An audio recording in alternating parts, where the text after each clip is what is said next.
¿sí? No vamos a tener, por ejemplo, en todo el sur de Córdoba, tenemos los olmos, que son especies que son muy, muy queridas por los productores del sur de Córdoba. Ellos han reemplazado, por ejemplo, todo lo que es caldén en las cortinas y demás en zona de médano. Me estoy refiriendo cuando nos vamos hacia la zona de San Luis, de La Pampa, se hacen grandes cortinas de olmo, porque el olmo no les cuesta nada tenerlo allá. Igual el olmo crece, por ejemplo, en el sur de Argentina, en ambientes tan inhóspitos como puede ser la Patagonia, en la zona, digamos, de la estepa, ¿sí?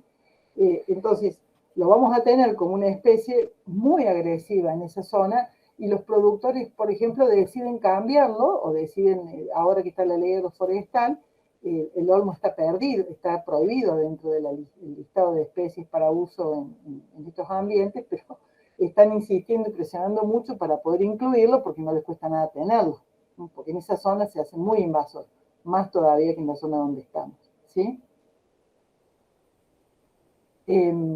Profe, ¿se podrá considerar el Penicetum como futuro invasor? Yo creo que sí, Pablo. Es algo para tener en cuenta. Muy bien. Estás observando que el Penicetum va invadiendo, ¿no? Sí, yo he notado mucho que como ahora se está usando como eran en todos lados, digamos, el Penicetum, sobre todo de color verde, lo he visto que pasé hace como una semana por la zona de Argüello y había lugares donde estaban los Penicetum unos canteros y veía que en los bordes entre el cordón y la vereda un poquito de tierra y había salido un Penicetum gigante y Sí. más allá también y así, por todas las cuadras habían como diseminado el Penicetum. Entonces me puse a pensar en eso, si no sería un problema en algún momento que se ha puesto por todos lados, digamos. Fíjense, sí, muy buena tu observación. Exactamente lo mismo que pasó con el Cynon.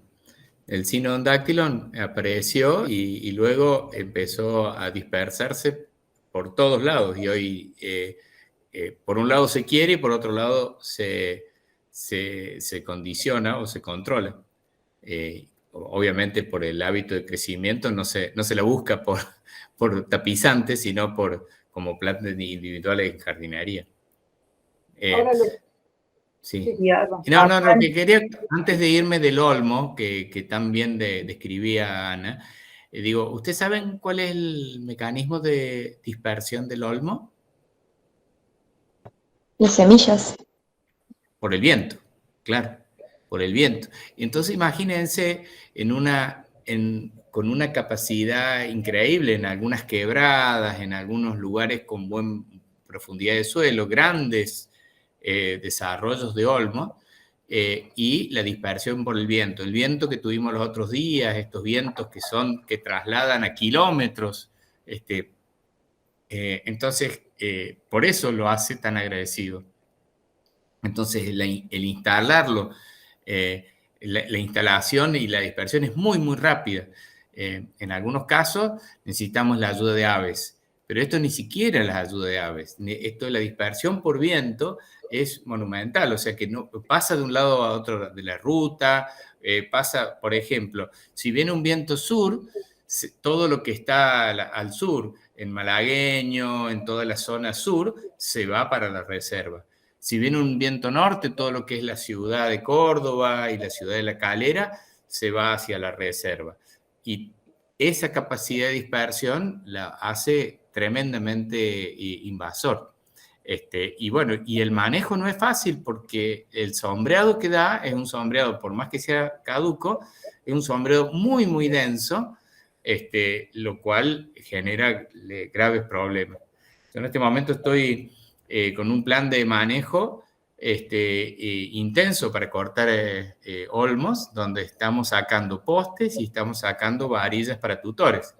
Este año hemos sacado 5.000 varillas de tutores para futuras plantaciones, pero lo que hace falta es buscarle alguna utilidad para generar procesos profundos y sostenidos de explotación de esas especies exóticas, porque si no, no la encuentro manera de frenar. O sea, tiene que haber algún motivo para asignar recursos para esto.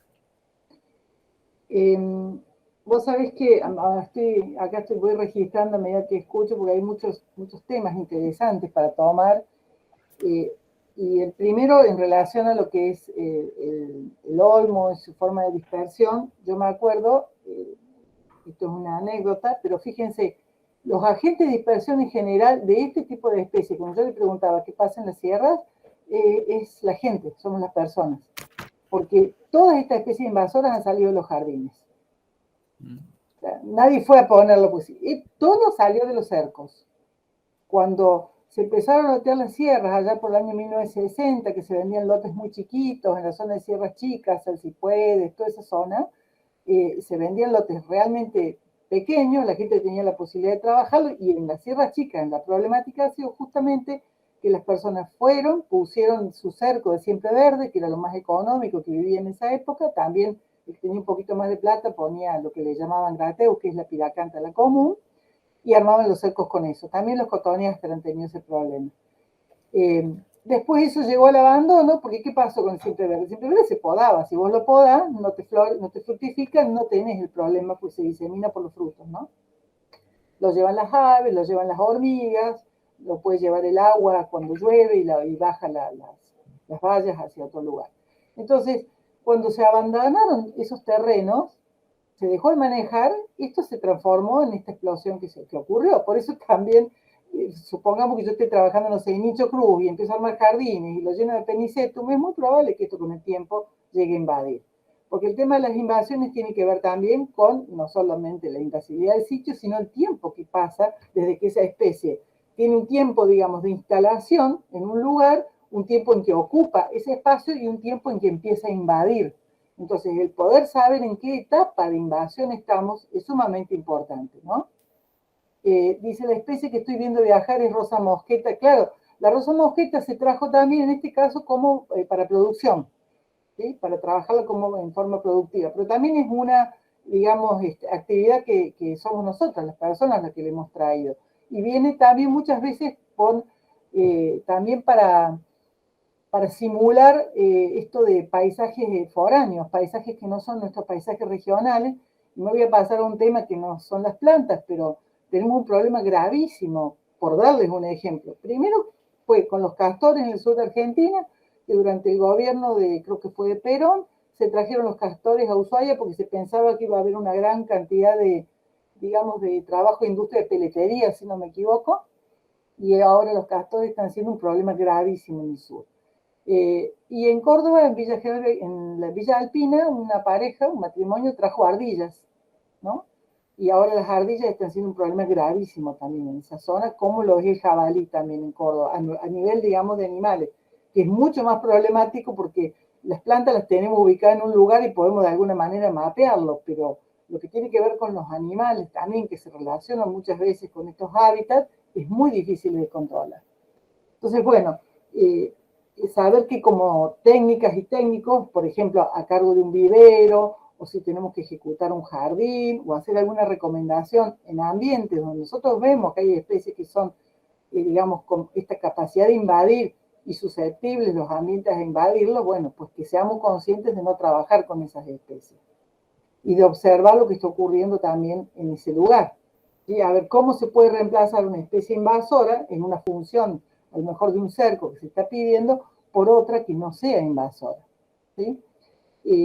La anécdota que le quería contar es en la localidad de La Cumbre, en los años, creo que fue en el 60, hubo un intendente que le ofrecieron como regalo olmos para el arbolado urbano.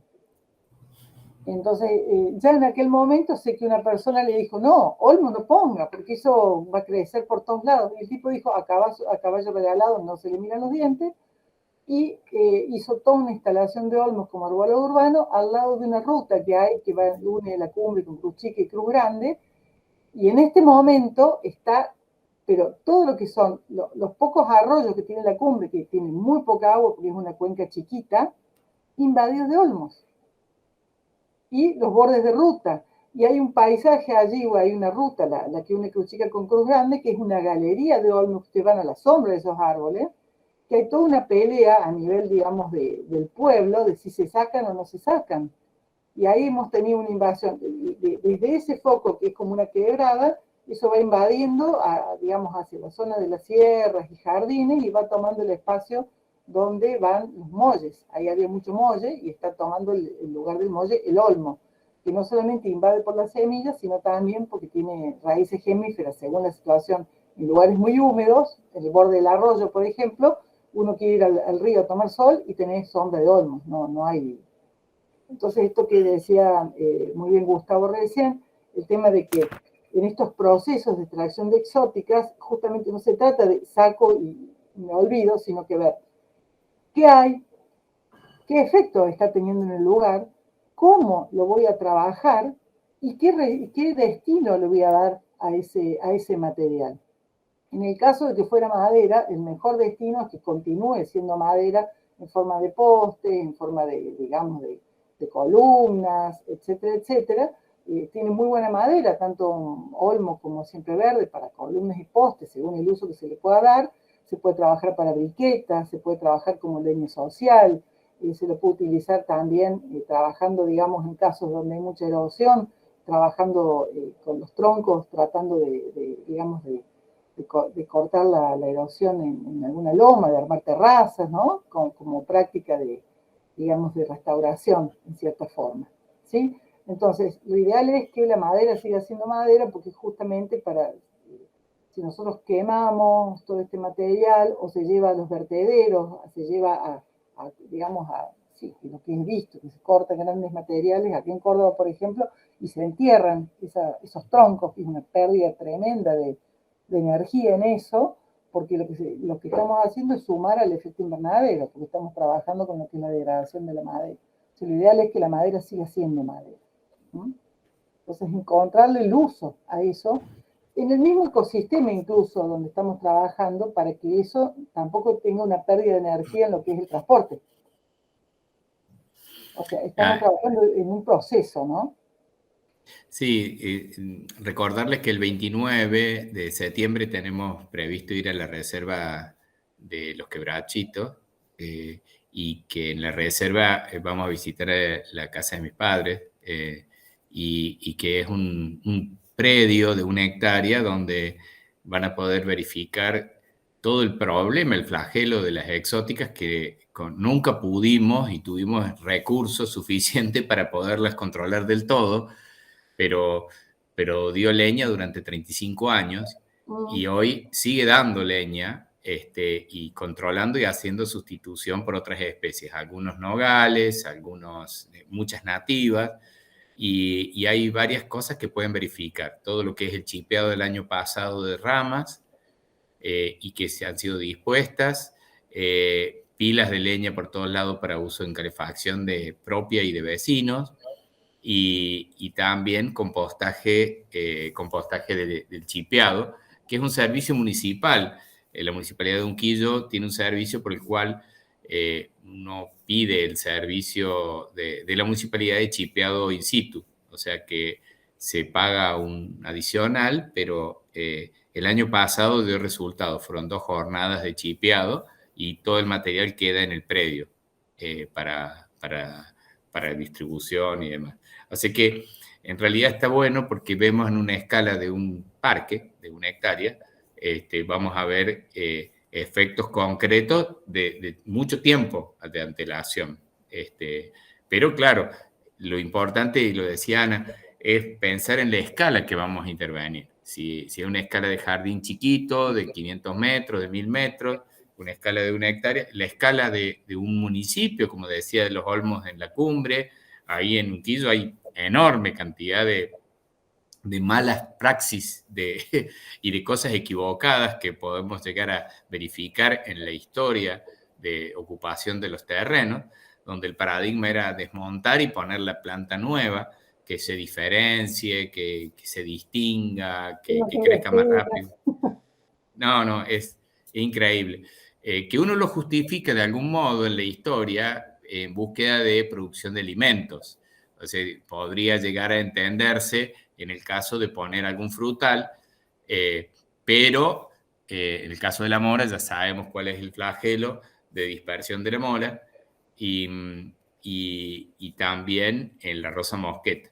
Y quería traerles un ejemplo. Fíjense, yo también trabajo en Mendoza y allá el flagelo que tiene la Reserva Villavicencio es la Rosa Mosqueta justamente en el Hotel Villavicencio. Yo trabajo muy cerquita ahí en la reserva, debajo de la reserva, son 2 reservas naturales privadas, y entonces hoy tienen un problema enorme porque se están trabajando en un sistema árido con una pluviometría de 100 milímetros al año, y donde hay en esas quebradas justas del Hotel Villavicencio la instalación de esta Rosa Mosqueta, que no tienen forma de sostenerla. Están experimentando distintas técnicas para poder sostener y contener el desarrollo de las mismas. Por un lado, alentado por su floración y belleza a la distancia, por otro lado, alentado por algún uso como dulces o digamos aromatizantes, pero por otro lado con una invasibilidad enorme que pone en riesgo el sistema natural. Es el caso de la zarzamora en Córdoba también, ¿no? Es el caso de la zarzamora en Córdoba. Porque entonces estamos poniendo, no es poner cualquier frutal porque queremos sustitución por alimento, sino que aquellos que puedan sostenerse dentro de los lugares. O sea, por ejemplo, citrus.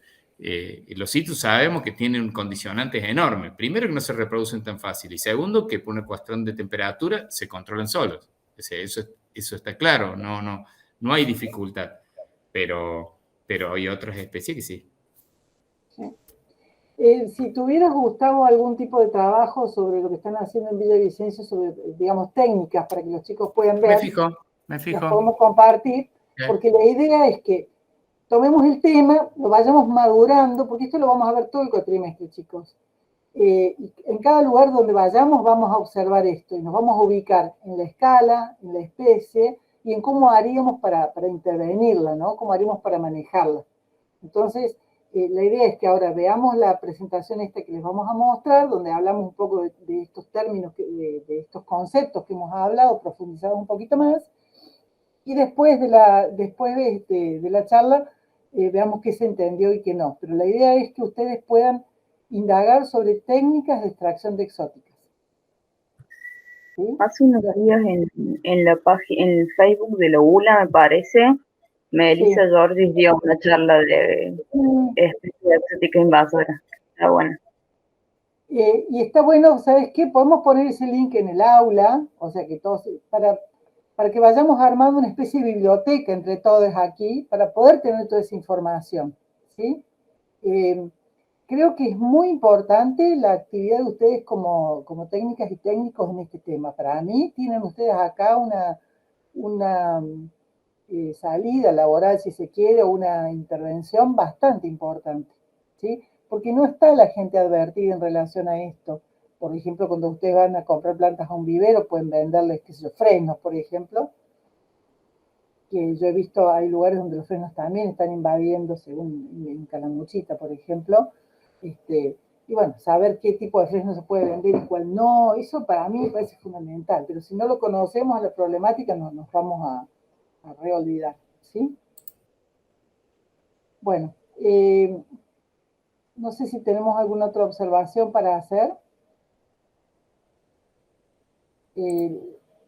Lo que vamos a hacer en este momento entonces es, podemos compartir desde el aula. Ali, ¿querés hacerlo vos? Yo voy a dejar de grabar. Bien. Vamos a compartir desde el aula para ver todos juntos, apagaremos cámara y demás. No sé si quieren hacer un pequeño recreíto, pero la presentación dura 45 minutos.